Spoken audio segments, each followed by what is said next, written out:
Hi, and welcome to the part 3 of the video series where we learn to do the McCabe-Thiele method in Python. In this video, we'll be doing one of the harder things that we're supposed to do in this series, and that is creating those actual steps and automating them according to whatever our curve or um, rectifying line or stripping line looks like. So the first thing we're going to do is we're actually going to create a matrix so that it's easier for us to work with. So what we'll do first is say we have this McCabe-Thiele diagram. What we'll say is for every horizontal line, we'll say the coordinate on the right side is x1 comma y1, and the coordinate on the left side would be x2 comma y2. So we'll also say this is x1 y1, and that would be x2 y2. So we'll say like it goes on like that. What we'll do is we'll create a matrix of values that has every single one of these coordinates, like every single points on these steps will be stored in one single matrix. So I'll call that matrix S. So our matrix X will looks like this. So our first value would be x1, a second value would be x2, third one x3, and finally looks like I made some mistakes here. What we actually want is our first one will be x1, the second one will be y1, and then we will have the x2 and then the y2. So these are all the values that we'll actually have. On the second column, it would also be x1, y1, x2, y2, except for the next horizontal line. So it would be a matrix like this, and it will have n number of rows and 4 columns. So it will be a n by 4 matrix. What we can see from here is that, so yeah, we've got all that. And then what we want to do is we want to do the actual calculations. So our very first horizontal line will be a bit of an exception because we have additional information on this single bar.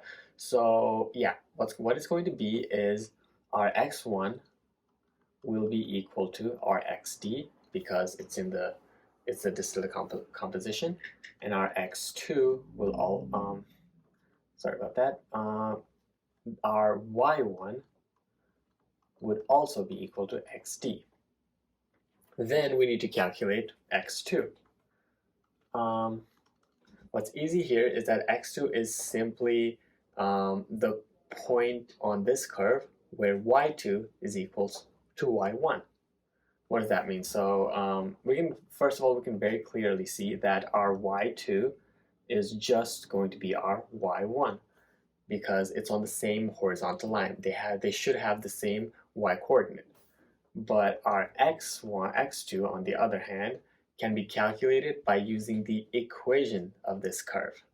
The equation of this curve. So we'll simply put the coordinate y1, y2 in the equation of the curve. That way we can have all 4 coordinates of this our first horizontal bar. After this though, so first of all, let me show you what this looks like in the matrix form. So our x1 should actually be, let's erase that. Our x1 can, for the first column, first row, can be represented as s0, 0 is x1 or xd. And then y1 will be the second element, so that would be s, row number 0, column number 1 will be equal to y1, should be equal to xd.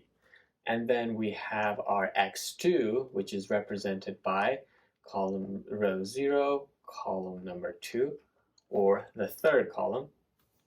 And this will be equal to x2, which is to be calculated using the curve equation.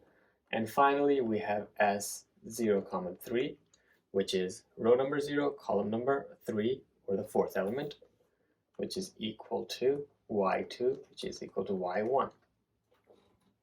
Now, once we have the first, all the equations, all the coordinates of the first bar, our second bar would be 1, 0, right? Now, let's notice. So, x1 for the, so the y1 for the second bar is actually just the y2 of the first bar. So what we can say is our s1, 1 is actually just equal to s0, that's a 3. Yeah, 0, 3. That's an interesting analysis because that is valid for every single one of these rows, and that's where we can begin to write a for loop for this. Again, if we want to find the x now, we will simply put the value of y inside in the equation of the rectifying line. So let's say this is equal to, we'll get that from the rectifying lines equation. And then we need to find x2, which is going to be equal to the curve equation. We'll find this by simply using the curve equation. And our y coordinate for that will just be equal to this.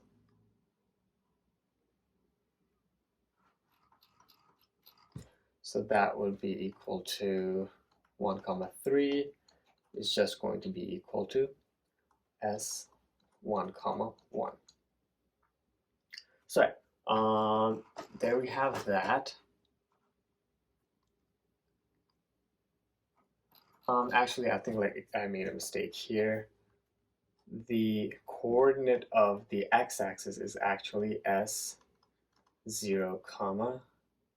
2, I believe, because it's not y-axis, y coordinate that's the same, it's the x coordinate that's the same. So yeah, that was a small mistake. And likewise, we will instead use the rectifying sections equation to find the y coordinates. So we find that from rectifying. So if we generalize this, what we end up with is si, 0 is equal to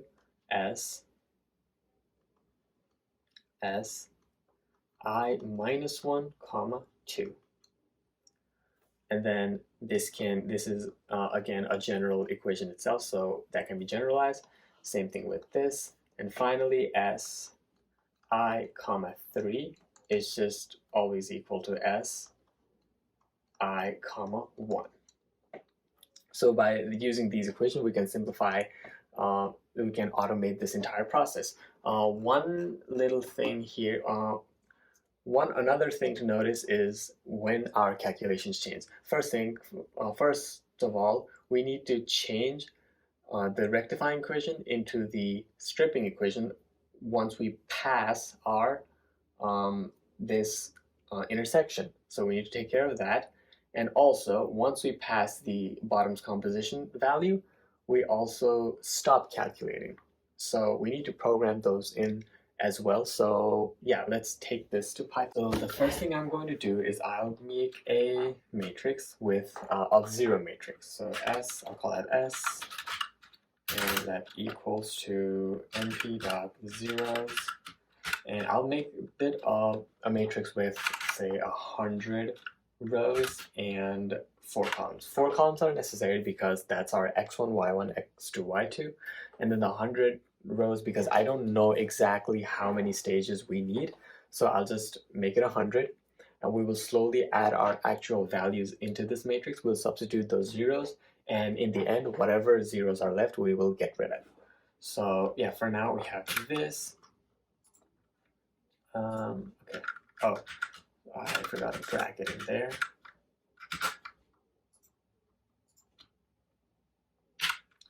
Let's do that. Okay, so let's see what our S looks like. Yep, so that's our matrix as we have it right now. Let's get rid of that.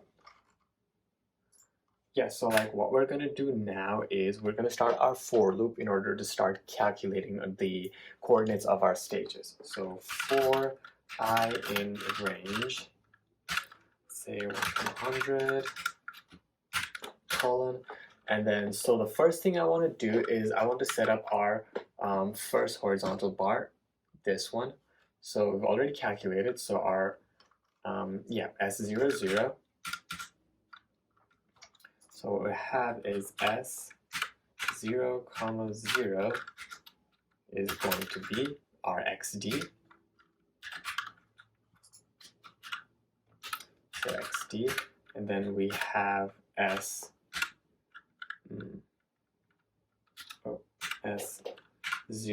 1, which is our Y1, which is also going to be XD. And then we have our S0, 2. This is going to be our X2 value. And we can see that our X2 value needs to be calculated using the curve. So yeah, let's take a look at our curve. Our curve equation, let's see. Here you go, so that's our curves equation. Right here, we're actually trying to calculate the x value. So if we, let's take a look at what the curves equation actually will be. So we have y, let's take the pen. So we have y equals ax over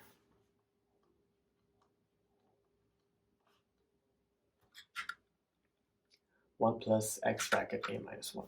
So that's 1 plus x a minus 1. So let's take everything to this side. So that would be 1 y plus y x brackets a minus 1. That's ax. Or what we have here now is y plus equals to ax brackets minus yx brackets a minus 1. And what we'll do is, or y equals, x is common, that's a minus y brackets a minus 1. So we have x equals y over a minus 1 times y. So we'll just write this down into Python now. So remember that we're right now trying to calculate x2. So these will be x2 equals y2. Now, what is y2? We already know that y2 is actually y1 from right here. So let's write that down first as well. As what's this? 0, 3 is just equal to s 0, 1. So I'll write that down in equation form as well. So our y2, which is s 0, 1 divided by, I believe it's a, let's see. Right, so that's going to be a minus s 0, 1 times a minus 1. Right, so we have everything on our first horizontal bar set. Now, what we want to do is we want to find a general system of finding all of the coordinates. So let's start with x1. So our s, that would be our s I, comma 0. So what we just concluded last time was that as I comma 0 is always equal to I minus 1 comma 2. So let's put that in there. So that'd be s I minus 1 comma 2. So we get it from there.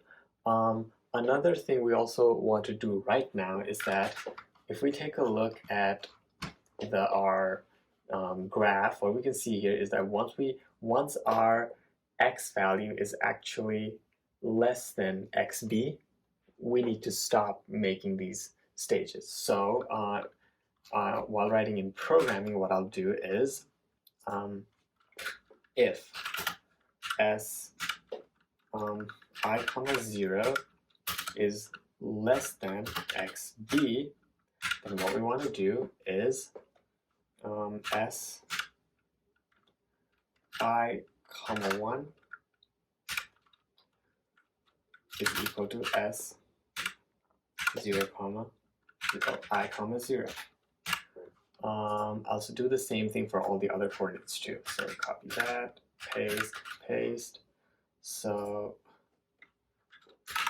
I comma 2 becomes I comma 0, I comma 3 also becomes I comma 0. So what this basically does is tells the program to stop drawing, stop at that point, because all the 2 coordinates of the bar have the same exact coordinates, so it's not going to move anywhere from there. Yeah, so once we have that taken care of, what we can do is start calculating y1. So what is the strategy for y1, which is 1 comma 1? This is calculated either using the equation of the rectifying section or the stripping section. So what does that mean? And how do we differentiate that? What we know is once we're past the intersection point, we start from here, we keep using the rectifying section, and once the x value passes the x coordinate of this intersection, we will start using the stripping section. So what that means is if our s I comma 0, let me think if that's correct.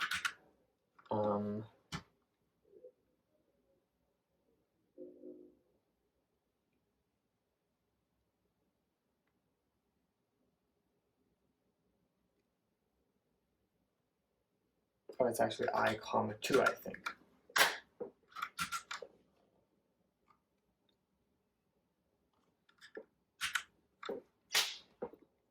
Never mind, it's I comma 0. If this is less than our xi, the intersection, then our s, what is this? I comma 1 is going to be equal to the equation of the rectifying section. So I'll just copy that from here, a rectifying section, and then I put it here, and our x becomes I comma 0. Else, so in any other situations, our si comma 1, which is our y1 value, is simply going to be equal to whatever is obtained from this equation. So the equation is the stripping section. So here I need to make a change there.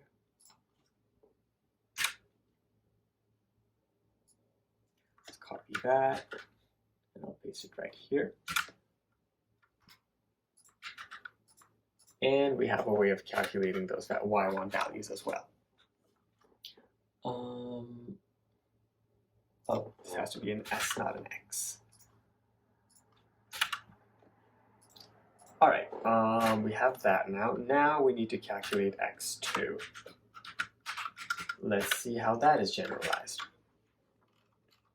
So our x2 value is going to be the 1 comma 2. So this will always use the equation of the curve. What we simply need to do here is use this exact equation. But this is only valid as long as our s I comma 0 is not less than xb. So we need to put this condition in there as well. So let me copy that.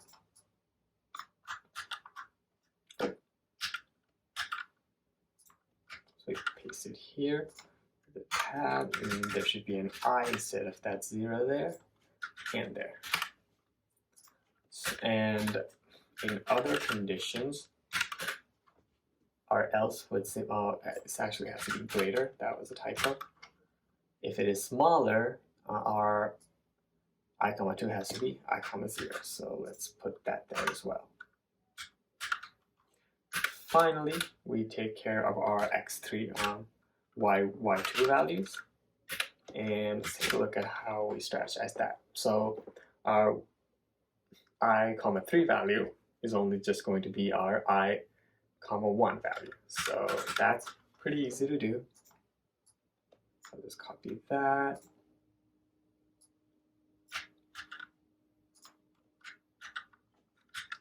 And put a 1 there. So yeah, that should be our all of our coordinates. So if I see what they're equal to, okay, it looks like I got some negative values. There might have been some calculation errors here.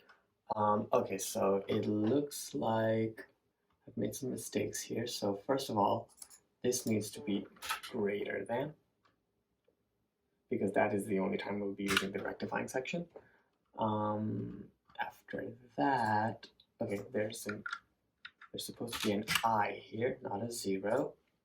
And yeah, another thing is like right here we want to break, because as soon as we know we've passed XB, we need to stop doing any calculations. So, okay, let's take a look at what this gives us. Okay, yeah, now we have something.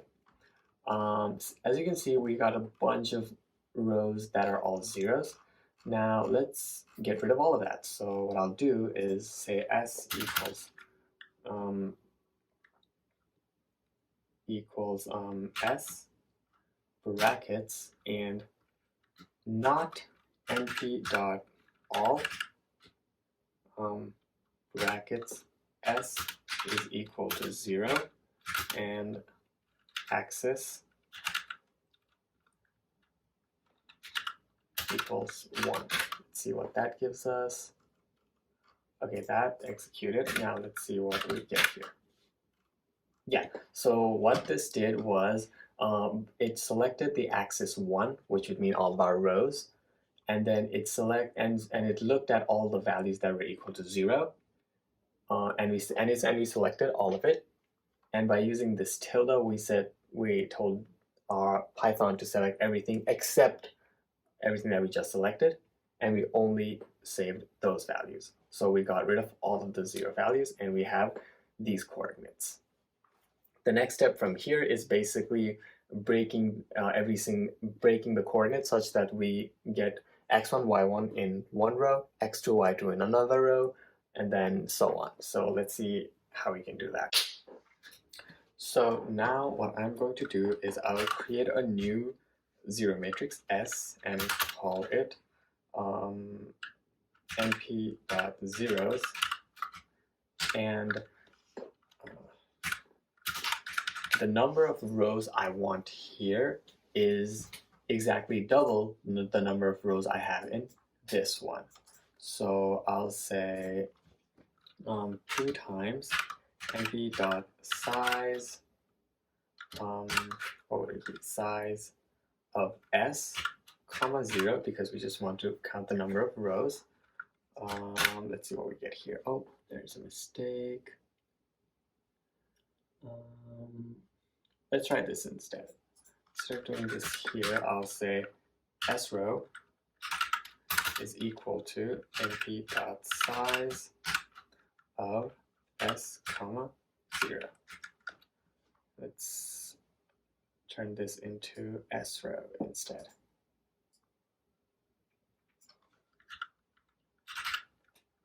Let's see what happens. There's still a mistake.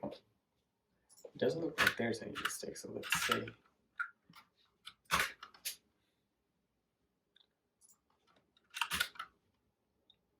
Okay, 16, yeah, that's how I want. There's 16 rows, we want to multiply that by 2. So S equals np.zeros.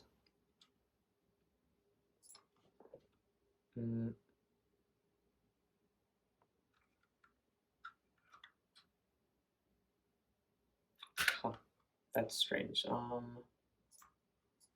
let's see what mistake I'm making. Give it brackets.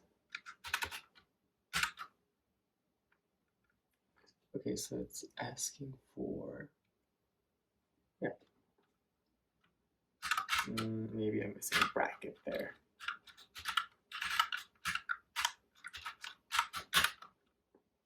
Oh, there we go. Yeah, I guess I was just missing a bracket. So let's see what that looks like. Okay, yeah, that's exactly what we want. Now we're going to fill up this empty array with values. So what we're going to do is for I in range of S row, and we're going to start from a 0 here. So we have S I comma 0, and then we have S I comma 1, and then we have S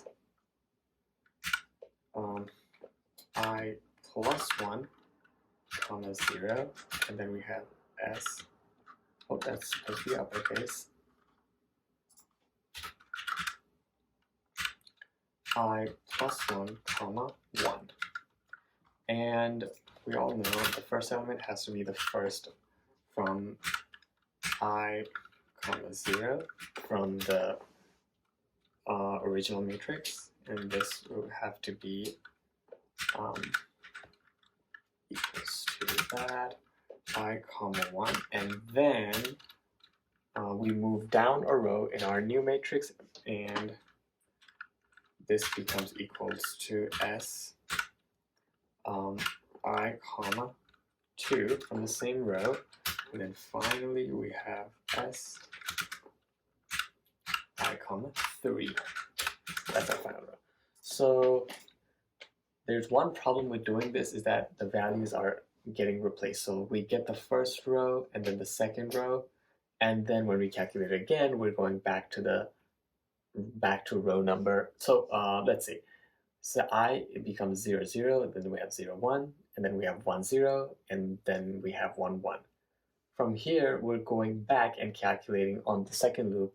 We're calculating S1, 0 and 1, 1 again. So in order to avoid that, what I'm going to do is multiply this by 2.